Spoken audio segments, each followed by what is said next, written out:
গৌরীপুর গ্রামে এক কৃষক বাস করতেন। তিনি খুবই গরিব এবং পরিশ্রমিক ছিলেন।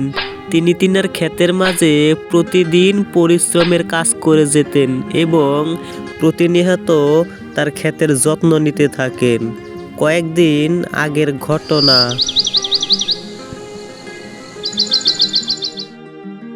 কই গো গিন্নি, কি করতেছো?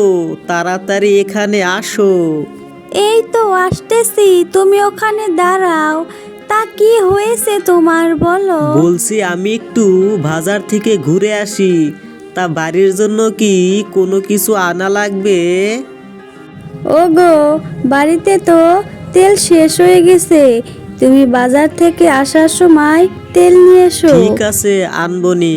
আর হ্যাঁ, ছেলেটা কোথায় গেল? ওকে তো সকাল থেকে দেখতেছি না।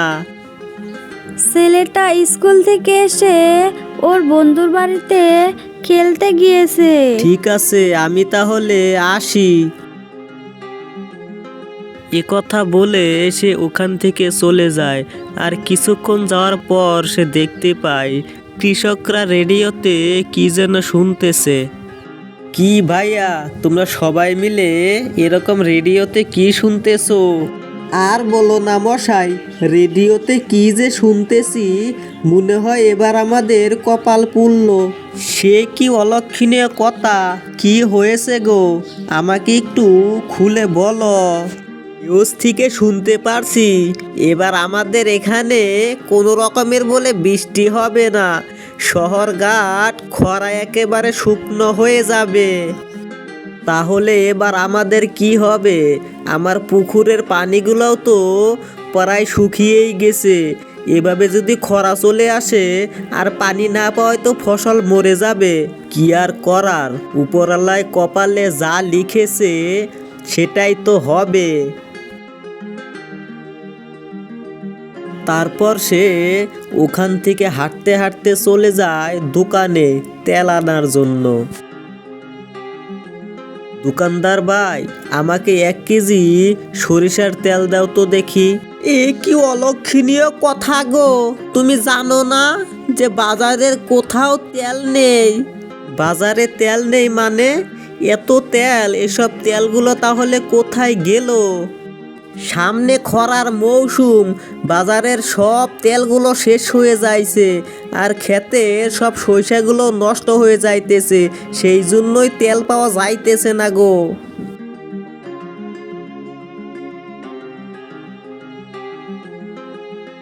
একথা শুনে সে ওখান থেকে মনটা খারাপ করে বাড়ি চলে আসে।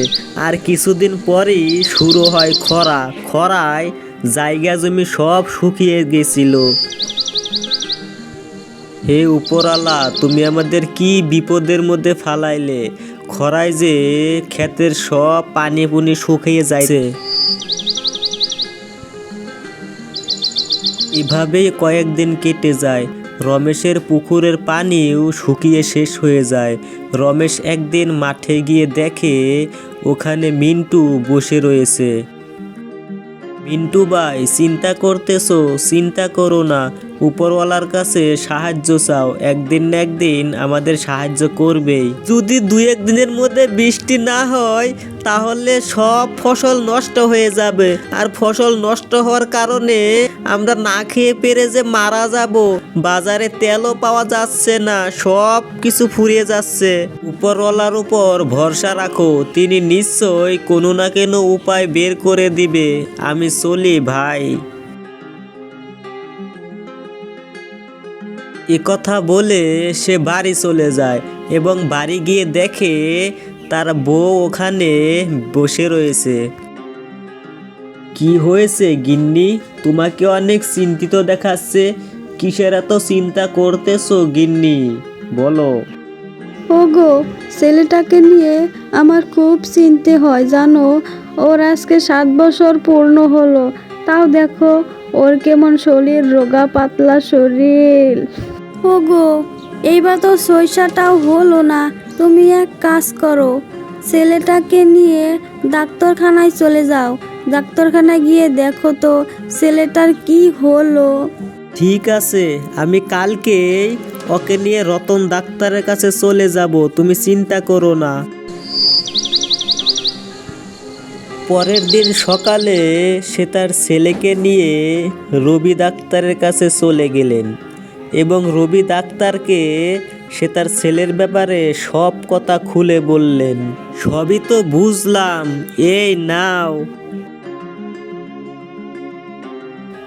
তোমাকে এই ওষুধটা দিলাম, এটা তুমি প্রতিদিন রাতে ভাত খাওয়ার পরে খাওয়াবে, দেখবে তোমার ছেলে হর করে বড় হয়ে উঠছে। তারপর সে ওখান থেকে চলে যায় ক্ষেতের ওষুধের জন্য, তার ক্ষেতকে খরার থেকে বাঁচানোর জন্য। কি গো রমেশ দা, কি ওষুধ লাগবে তোমার বলো?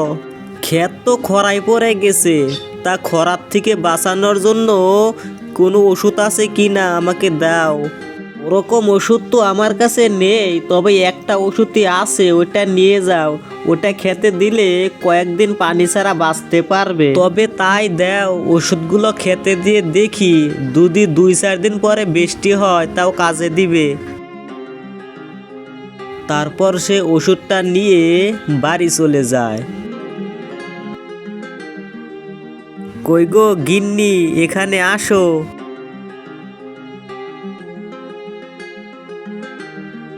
ওগো, তুমি এসেছো, তা ডাক্তার সাহেব কি বলল? ডাক্তার সাহেব আমাকে একটা ওষুধ দিয়েছেন, এই ওষুধটা প্রতিদিন রাতে ভাত খাওয়ার পরে খাওয়াতে বলেছেন, আর ক্ষেতের মাঝে দেওয়ার জন্য ওষুধ নিয়ে এসেছি। ঠিক আছে, তাহলে ওষুধটা দাও দেখি।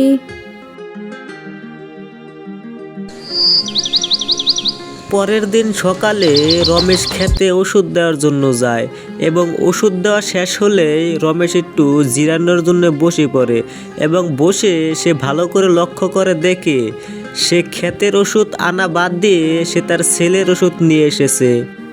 হাই হাই, আমি এটা কি করেছি? আমি তো খেতে দেওয়া ওষুধ নিয়ে আসা বাদ দিয়ে আমি তো ছেলের ওষুধটা নিয়ে এসেছি। যাই তাড়াতাড়ি বাড়িতে, ওই ছেলেটার আবার খাওয়ার সময় হয়ে গেছে, এখন যদি খেয়ে ফেলে তখন তো সর্বনাশ হয়ে যাবে। তখন সে তাড়াতাড়ি করে বাড়ি চলে যায় এবং বাড়ি গিয়ে তার স্ত্রীকে ওষুধের সব কথা খুলে বলতে থাকে। দেখেছো, তোমাকে দিয়ে একটা কাজও ঠিক মতো হয় না, ফসলগুলো এখন বাঁচবে নাকি সেটাই হলো সন্দেহ। ভাগ্য ভালো ছেলেটাকে ওষুধ খাওয়ায়নি, না হলে যে কি হতো। বউয়ের কথা শুনে রমেশ মন খারাপ করে ঘরে চলে আসে এবং কিছুক্ষণ পর ওখানে তার বউ চলে আসে।